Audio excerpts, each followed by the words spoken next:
साथियों, चर्चा के इस अंक में मैं हूं अंकुल पटेल।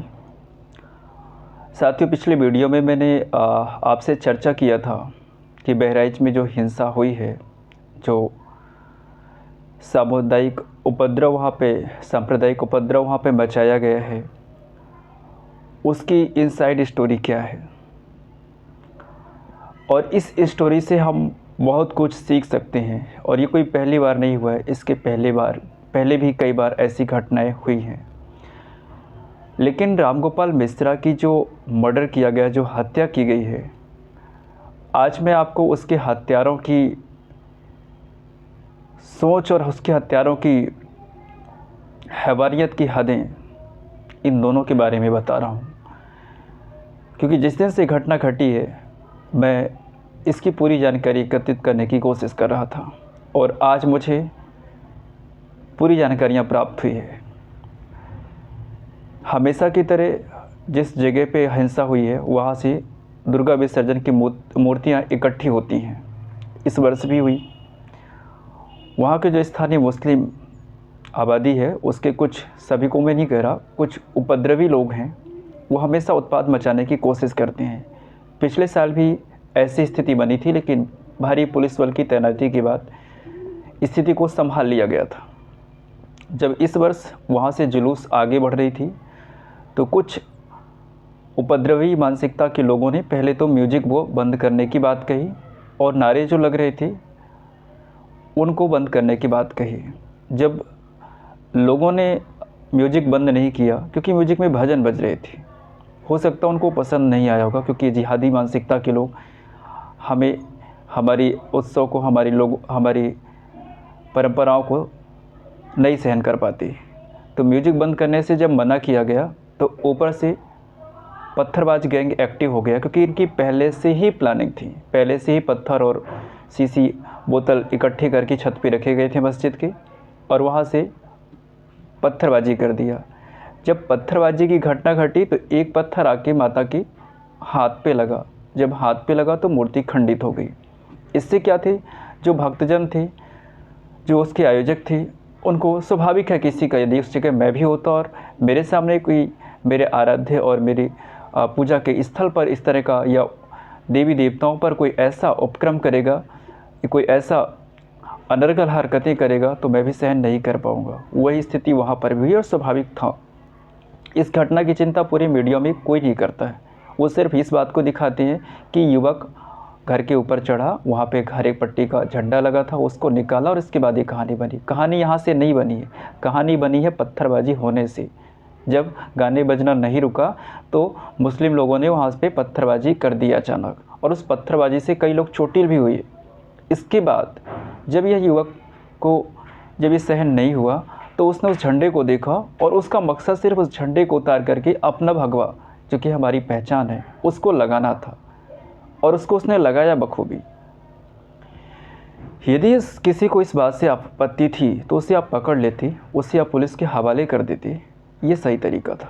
यदि आपको लग रहा कि वो गलत है, मैं उसे जायज़ नहीं ठहरा रहा, लेकिन उन जिहादी मानसिकता के लोगों ने ऐसा नहीं किया।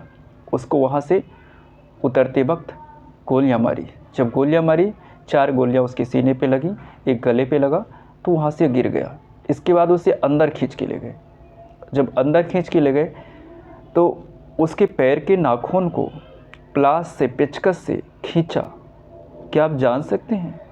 कैन यू, आप इसको इमेज कर सकते हैं कि यदि किसी की व्यक्ति के नाखून को प्लास से खींचा जाए तो उसका दर्द क्या होगा? और ये कैसी सज़ा है, कहाँ से सीख के आते हैं? यदि ये किसी इस्लामिक कंट्री में होता, बहरीन में होता, या बांग्लादेश में होता, अफ़गानिस्तान में जहाँ तालिबान है वहाँ होता, तो एक बार समझ आता। ये भारतवर्ष के मुसलमान हैं जो कहते हैं कि भारत को हमने अपनी इच्छा से चुना है। इनको ये विश्वास है इनका हमारे कानून पे कि पेचकस से निकाला। और ये कोई पहली घटना नहीं है। इसके साथ साथ उस रामगोपाल मिश्रा को मस्तिष्क पे 10 चाकू से गोदा है। 10 चाकू से गोदा होगा। उस लड़के का क्या हाल हुआ होगा?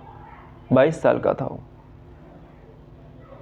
और इसके बाद इतने में भी दिल नहीं भरा उसका, इतने भी उसको संतोष नहीं हुआ। इसके बाद करंट से शॉर्ट सर्किट दिया है, चूँकि इतना खून ऑलरेडी गिर चुका था चाकू गोदने से, गोली लगने से। जब शॉर्ट सर्किट दिया बिजली से तो उसकी डेथ हो गई। अब एक सामान्य सा सवाल यहाँ पर आता है कि जिसने भी ये कांड किया है, जिसने भी ये हत्या की है, उसको इतनी शिक्षा, इतनी निचली हरकत की, वैसे क्या शब्द दूँ, इतनी गंदी एक्टिविटी, इतनी मतलब कि इतनी जिहादी सोच, इतनी नफरती माइंडसेट कहाँ से लाया होगा? ऐसा तो नहीं कि तुरंत आ गया होगा, तुरंत तो नहीं आया होगा, क्योंकि इनको इसकी पहले से ही प्रशिक्षण मिलता है, ये पहले से ही सीखते हैं। इसके पहले 2020 में भी आपने देखा होगा, जब दिल्ली में जब सीए के विरोध में उपद्रव मचाया था लोगों ने, तो वहाँ पर अंकित शर्मा नाम के एक युवक की भी हत्या हुई थी, और उसमें 51 बार उसके पूरे शरीर को चाकुओं से गोंद करके और एक गंदी नाली पे डाल दिया गया था। ऐसी कई घटनाएं हैं और इनका लेवल यही है, इनका तरीका यही है, और हम आप सब बस सुन करके न्यूज़ से और देख के बैठ जाते हैं। अपने बच्चों को ये नहीं सिखाते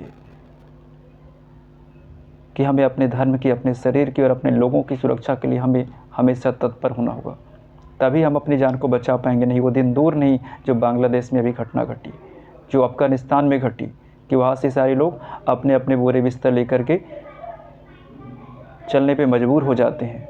कश्मीरी पंडितों का यही हाल हुआ था, मस्जिदों से ऐलान कर करके उनको एक रात में कश्मीर खाली करने का ऐलान कर दिया गया था। आप घरों में हैं, इसका मतलब ये नहीं कि आप सुरक्षित हैं, आपको उसके लिए प्रिपरेशन करनी होगी। कानून आपकी हिफाजत यदि करता तो आज राम गोपाल मिश्रा की हत्या नहीं होती। वहाँ पे पुलिस हाथ में हाथ धरे बैठ कर के तमाशा देखती रही, और जब कुछ हमारे सब धर्मावलंबी लोगों ने जब वहाँ पे अपनी भीड़ इकट्ठा किया तो पुलिस ने सबसे पहले उन पे लाठीचार्ज किया और मुसलमानों की सुरक्षा के लिए उनको सुरक्षित जगहों पे ले गई। यदि वही सुरक्षा राम गोपाल मिश्रा को दी गई होती तो आज राम गोपाल मिश्रा हमारे बीच होते। साथियों, घटना बहुत दुखद है और जिहादी मानसिकता, आतंकी मानसिकता और इन लोगों की सोच एक बार फिर से हम सबके सामने आई है। इस घटना पे जितना मैं आहत हूँ उसकी कोई सीमा नहीं है, क्योंकि इस तरह से हत्याएं सुनी थी, लेकिन ऐसी हत्याएं मैंने तो बहुत कम ही सुनी है। और जब मुझे ये सुनने को मिला कि उसके शरीर पे 10 बार चाकुओं से उसको गोदा गया, नाखून को खींच खींच करके उसको इतनी यातनाएं दी गई, इतनी तड़पाया गया, जिसकी मैं कल्पना भी नहीं कर सकता।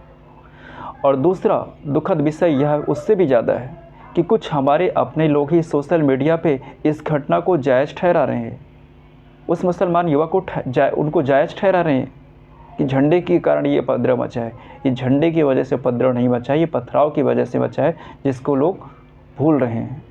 और दूसरा, हमारे अपने लोग ही हैं, उसको जस्टिस दे रहे हैं, उसको क्लीन चिट दे रहे हैं। यानी कि आप कानूनी प्रक्रिया भी करवाएंगे, उस पर एक्शन भी होगा, तो उसको भी ये आलोचनाओं के घेरे पे ले लेंगे। तो देश का बहुत बड़ा दुर्भाग्य है। और कांग्रेस की प्रवक्ता प्रियंका गुप्ता, इस महिला के माइंडसेट में भी वही जिहादी मानसिकता बची हुई है। चीख चीख करके टीवी में उसके बचाव में अपने बयान दे रही हैं। दूसरा, जब आर्टिकल 370-35A हटाया गया था संविधान से, तो उस समय कांग्रेस के कुछ बड़े बड़े नेता बड़े घड़ियाल के आंसू बहा बहा करके फारूक अब्दुल्ला की चिंता कर रहे थे कि उनकी तबीयत कैसी है, वो हैं कहाँ, जब उनको होम अरेस्ट किया गया था सुरक्षा कारणों से। आज वो सारे गैंग चुप हैं। वो लाल टोपी वाले यूपी के पूर्व मुख्यमंत्री, जो कि हर घटना को जाति के एंगल से देखते हैं, वो आज चुप हैं, क्योंकि ये हमेशा हिंदू विरोधी रहे हैं, हमेशा सनातन के खिलाफ जाते हैं। कभी इन्होंने आपके साथ आपके बचाव में कभी कोई बयान नहीं दिया और कभी आपके बचाव में कभी खड़े नहीं हुए, सिर्फ राजनीतिक रोटियां सेकते हैं। तो ये मन से भूल जाइएगा कि कोई भी राजनीतिक व्यक्ति आपकी सुरक्षा करेगा। आप अपनी सुरक्षा के लिए खुद आपको तैयार होना होगा। मेरे कहने का मतलब ये नहीं है कि आप सड़कों पे उतर जाएं। मेरे कहने का मतलब है आपको अपने अंदर कुछ ना कुछ तो प्रिपरेशन करनी होगी, नहीं हमेशा दूसरे की बातों का, दूसरे की हिंसा का खुद शिकार होकर के और अपनी जान गंवाते रहेंगे। इस अंक में बस इतना ही। नमस्कार।